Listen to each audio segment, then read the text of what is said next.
Hello အားလုံးမင်္ဂလာပါဒီနေ့လေးမှာတော့နူးနူးညံ့ညံ့နဲ့စားလို့အရင်ကောင်းတဲ့အမေသားလေးကြော်စားမှာဖြစ်ပါတယ်။မမဆိုအမေသားကြော်ထဲမှာချက်မဲ့စတုံဖြူချင်းကိုလည်းခုလိုမျိုးလေးထားမယ်။ပြီးသွားရင်တော့အမေသားကိုလည်းပပလေးပြီးထားမယ်။စက်သားမုံနဲ့ထည့်မယ်ငံပြားရည်ထည့်မယ်ခယူးစီထည့်မယ်မဆလာထည့်မယ်တမယာရည်လေးပါနေထည့်မယ်ပေါ့နော်။ကျသူနေထဲစီထည့်ပြီးသွားရင်တော့တမအောင်နေပြီးတော့10မိနစ်လောက်နှက်ထားပေးရပါမယ်ဒီအမဲသားကိုကြော်တဲ့ခါမှာဆိုရင်စီလုံးဝထက်ထဆန်မျိုးပေါ့နော်အိုးထဲမှာထည့်ပြီးတော့ရင်စုံမွေပြီးသွားရင်အပူလေးပုံပြီးသူ့ရင်နဲ့သူ့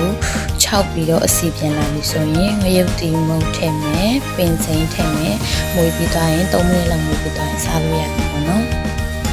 တက်ကြီးရွယ်အိုတွေပါစားလို့ရတဲ့ဒီအမဲကြော်နီလေးကိုအိမ်မှာလိုက်ပြီးတော့ကြော်စားကြည့်ကြနော်နောက်ပြီးချိန်မှာပြန်တွေ့ကြမယ်အားလုံးပဲဘိုင်ဘိုင်